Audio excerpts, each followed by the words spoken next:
નમસ્કાર દોસ્તો, આપણી યુટ્યુબ ચેનલમાં આપ સર્વે દર્શક મિત્રોનું હાર્દિક સ્વાગત છે. દોસ્તો, આજે ખાસ કરીને વાત કરવાની છે ઉનાળુ ઋતુ અને ઉનાળુ ઋતુની અંદર જમીનની અંદર ઊંડી ખેડ, એટલે કે ઉનાળુ ઋતુમાં ઊંડી ખેડનું કેવું મહત્વ, કારણ કે ઊંડી ખેડ ખૂબ અગત્યની છે. તો એ વિષય ઉપર વાત કરવા માટે આપની સાથે આપનો મિત્ર મનીષ બલદાણિયા, કૃષિ વૈજ્ઞાનિક તરીકે કૃષિ વિજ્ઞાન કેન્દ્ર કોડીનાર, ગીર સોમનાથ ખાતે ફરજ બજાવું છું.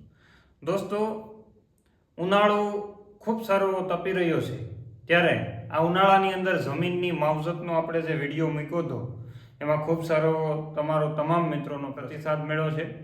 ખૂબ સારું લોકોની વાતો જાણવા મળી છે.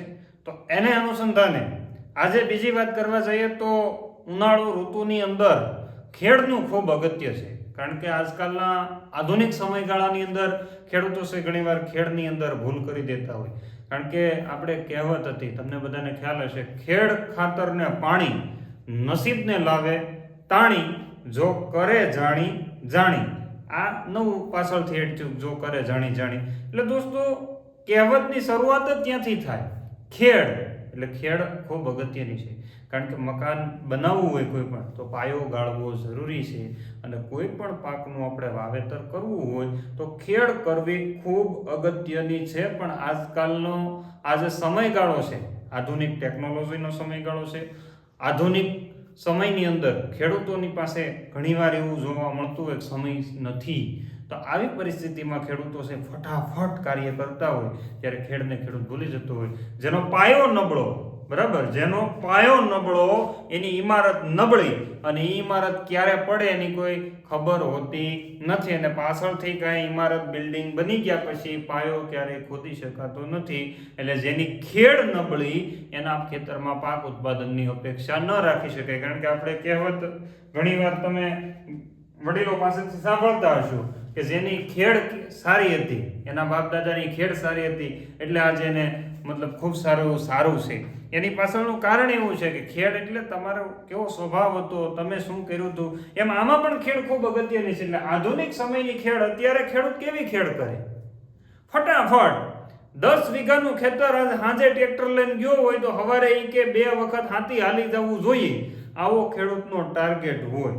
બરાબર, આપણે અત્યારે નજર દેખી ખેડ કરીએ છીએ, અને પહેલા ઓરિજિનલ ખેડ થતી હતી. દોસ્તો, આજનો સમયગાળો આધુનિક સમયગાળો, આધુનિક સમયમાં આપણા મોટા ભાગના ખેડૂત મિત્રો ફટાફટ આજે ખેતર ખાલી થયું, કાલે એમાં ખેડ થાય, પ્રમદી વાવેતર થાય, આ પ્રકારની ખેડ કરે. એટલે ખેડ ખાતરને પાણી, જેટલું ખાતરનું મહત્વ છે, જેટલું પાણીનું મહત્વ છે, એટલું જ ખેતીની અંદર ખેડનું મહત્વ છે. પણ આપણે એને નેવે ચડાવી રહ્યા છીએ. કેમ? તો કે મોટા ભાગના દાંતી પાંચ્યાથી ખેડ કરે, રામ ચલાવી દે, પાંચ્યા ચલાવી દે, લ્યો ખેડ થઈ ગઈ. એકવાર પાંચ્યા મારી દે, પછી દાંતી મારી દે, અને પછી રામ ચલાવી દે કે મસ્ત મજાની ખેતર ખેડાઈ ગયું છે અને હવે આને વાવેતર કરી દેવાય. દોસ્તો, આ વ્યાજબી નથી, કારણ કે આપણે ઉપર હાવ સોપડ કર્યું હોય ને એવા પ્રકારનું થાય, એટલે ક્યારેય તમને સારા પરિણામ ન મળે. આવા પ્રકારની ખેડ કરવાથી ઘણા બધા નુકસાન ગયા, એની આપણને ખબર નથી. આપણે આગળ આ વિડીયોની અંદર જાણવાનું છે. અત્યારે ખેડ માટે સર્વશ્રેષ્ઠ યંત્ર કોઈને માનતો હોય તો એ છે રોટાવેટર. મોટા ભાગના ખેડૂતો કે રોટાવેટર હાલી ગયા, આપણને આપણી ભાષામાં, એની ભાષામાં કે રોયટા ચાલી ગયા સાહેબ, હવે પૂરું. અરે ભાઈ, રોટાવેટર હાલી ગયું એટલે સર્વશ્રેષ્ઠ નથી થઈ ગયું, કારણ કે અત્યારના મોટા ભાગના ખેડૂતની નજરમાં, અને પછી આપણી યારે સવાલ કરે, ડીઝલનો ભાવ પૂછ્યો, ભલા મને ખબર જ છે અમને, તમે એકવાર તમારા ખેતરની અંદર ઉત્પાદન લેવા માટે, કારણ કે આની અંદર ઇન્વેસ્ટમેન્ટ કરશો તો તમને રિઝલ્ટ મળશે, ઇન્વેસ્ટમેન્ટ નહીં કરો તો રિઝલ્ટ નહીં મળે. એટલે ખાસ યાદ રાખજો, સર્વશ્રેષ્ઠ યંત્ર રોટાવેટર નથી, એને ભૂલી જાજો, નહીતર તમારી ખેતી પાયમાલ થતા વાર નહીં લાગે. અને મોટા ભાગના લોકો હેવી સાધનોનો ઉપયોગ કરે, જેના કારણે જમીન દબાય. કારણ કે તમે કમ્બાઈન હાર્વેસ્ટર દ્વારા ઘઉં કાઢ્યા હતા, કમ્બાઈન હાર્વેસ્ટર ચાલ્યું, એ પછી અમુક શેરડીનો વિસ્તાર છે ત્યાં શેરડીનું હાર્વેસ્ટર ચાલતું હોય, આવા બધાના કારણે જમીન અતિશય દબાય, અને એમાં પાછું તમે પાંચા દાંતી હાંકીને ખેડ કરો એટલે નીચેનું લેયર, જેની પોરોસિટી છે, છિદ્રાળુતા છે, એ નાશ પામી જાય.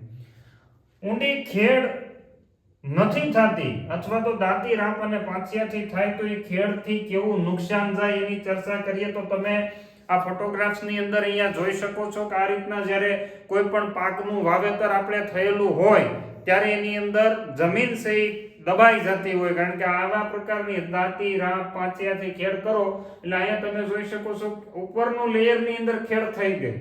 અહીંયાથી નીચે સ્લેબ આપણે જે ભરીએ ને, ધાબુ ભરીએ, સ્લેબ ભરીએ, એટલું ટાઈટ આમાંથી પાણીનું ટીપું એક બાજુથી બીજી બાજુ ન જઈ શકે એટલી ટાઈટ જમીન છે.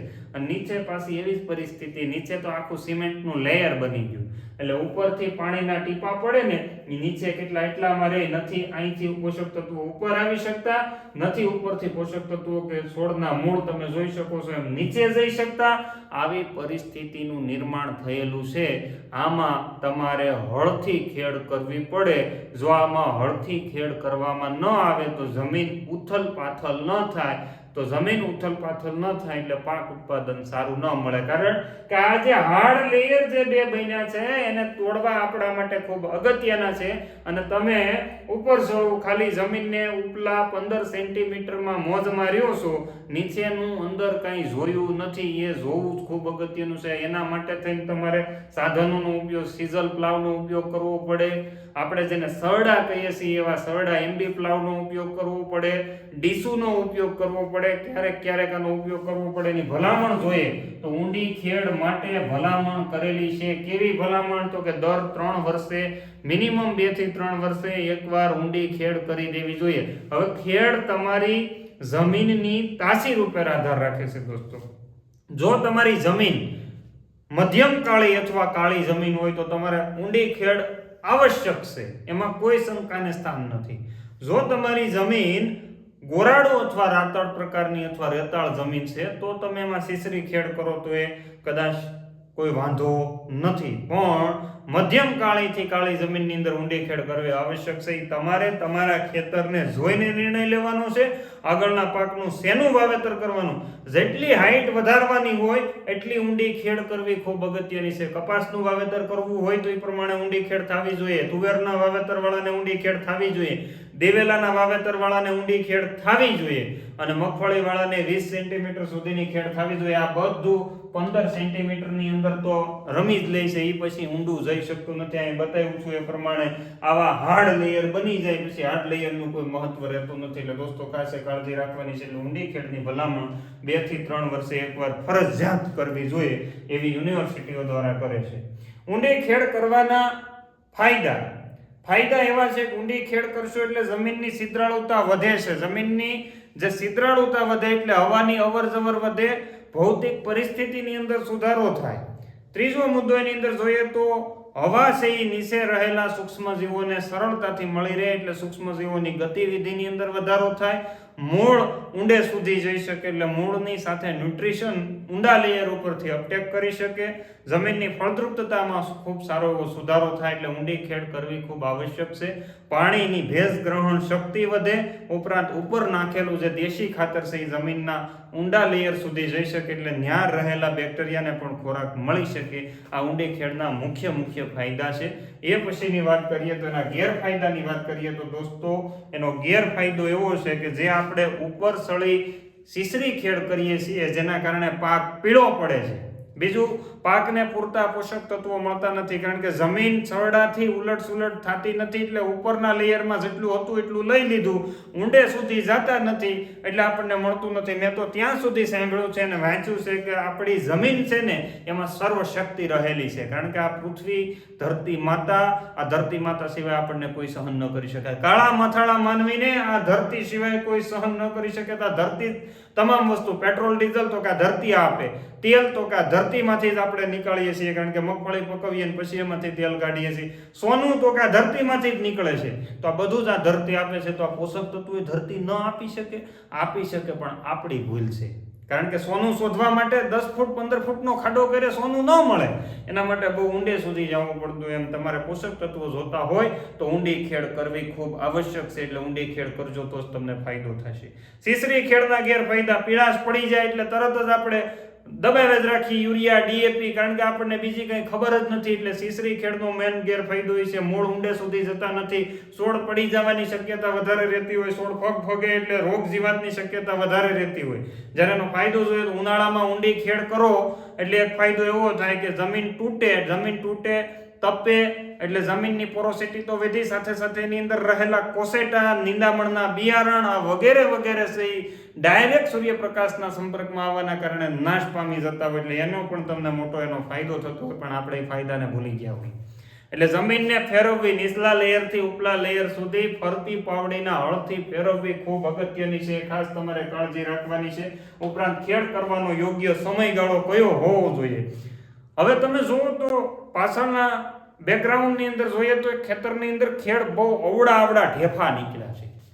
આ ઢેફા નીકળવાનું કારણ એવું છે કે ખેડૂતે પાકનું હાર્વેસ્ટિંગ કરી લીધા પછી 1.5 મહિના પછી ખેડ કરી છે, તો જ આવી પરિસ્થિતિનું નિર્માણ થાય. આ મોટા ઢેફા, આપણે એને નાના ઢેફાની ફેરેબિલિટી કહી શકાય, કે જેના નાના ઢેફા નીકળવા જોઈએ. ગમે એટલી ઊંડી ખેડ કરો, ઢેફા મોટા નીકળે તો એ તમારી જમીન છે એ ટાઈટ થઈ ગઈ, સાંપડો મારી ગઈ, આપણે આપણી ભાષાની અંદર એવું કહેતા હોઈએ છીએ.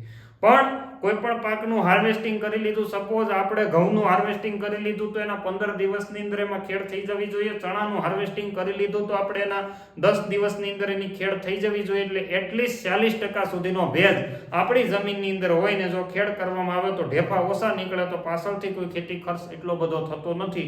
પરંતુ જો તમે લાંબા સમયગાળા રહીને ખેતી ખેડ કરતા હોય તો તમારે ડબલ, કારણ કે ખેડ કર્યા પછી એને ઢેફા ભાંગવા માટે કલ્ટિવેટર ચલાવવા પડે, રોટાવેટર ચલાવવા પડે, ખર્ચો વધતો હોય. આવી પરિસ્થિતિની અંદર ખેડનો યોગ્ય સમયગાળો કોઈ પણ પાક લઈ લીધા પછીના 10 દિવસની અંદર કરી દેવામાં આવે તો ખૂબ સારું રહે. ઉનાળામાં જમીન તપવાથી ઘણો ફાયદો થાય. એટલે નહીતર ઘણા જૂન મહિના વાવેતર કરવાનું હોય, મે મહિનાના એન્ડમાં ખેડ કરવા નીકળ્યા હોય તો આ વાયેબલ નથી. એ ખાસ તમારે કાળજી રાખવાની છે. એટલે દોસ્તો, ખેડ વિશે તમને આટલી માહિતી આધુનિક સમયગાળાની અંદર 100% હું માનું છું સમયને સાથ આપીને હાલવું જોઈએ. પણ ખેડ પણ અગત્યની છે, કારણ કે ખેડ ખાતરને પાણી, તો ખેડ જેટલું ખાતરનું મહત્વ છે એટલું જ ખેડનું છે. દાંતીરાપ અને પાંચિયાને વાપરો એની કોઈ વાંધો નથી, પણ વર્ષની અંદર એકવાર અથવા 2 વર્ષે એકવાર મિનિમમ ઊંડી ખેડ કોને કહેવાય? જેમાં 25-30 સેન્ટીમીટર એટલે 1.5 ફૂટ સુધીનું હળ અંદર જતું હોય એને ઊંડી ખેડ હું માનું છું. સર્વશ્રેષ્ઠ યંત્રોને ભૂલી જાઓ, કારણ કે એ તમારા માટે યોગ્ય નથી. પહેલી ખેડની અંદર, બીજી ખેડની અંદર તમે એનો ઉપયોગ કરી શકો. એટલે આ રીતના ખેડની માહિતી તમારા સુધી પહોંચાડવાની હતી. વિશેષ માહિતી માટે તમે અમારો સંપર્ક કરી શકો. આ ઉપરાંત જે ખેડૂત મિત્રો અત્યારે ખેતર ખાલી હોય, પશુપાલન કરતા હોય અને તમારી પાસે અડધા વીઘાનું પાણી હોય, બરાબર, અને ઓછું પાણી હોય તોય તમને કાળી જુવાર અમારા આ જિલ્લાના મોટા ભાગના ખેડૂત મિત્રો વાવેતર કરે છે, તો તમે પણ આ કાળી જુવારનું 1 કિલો બિયારણમાં આપણે 3 ગુઠ્ઠાની અંદર વાવેતર થાય છે, એટલે 5 કિલોએ 1 વીઘાનું વાવેતર તમે કરી શકો. તો આ બિયારણનું છે એક વખત ટ્રાય કરશો તો તમને પણ ખ્યાલ આવશે કે આ જુવાર કેટલી સારી છે. અને આની અંદર 15 થી 18 જેટલા વાઢ આવે છે, અને જેમાં તમારે 4 વર્ષ માત્ર દાંતડું લઈને વાઢવા જવાનું રહે. પછી તમારી કેવી મહેનત છે એની ઉપર તમને વાઢ આપવાનું છે. એટલે આ જુવારની વિશેષ માહિતી માટે અહીંયા આપેલા નંબર ઉપર સંપર્ક કરજો. આટલી માહિતી આપીને વિરમું છું. અસ્તુ, જય હિન્દ.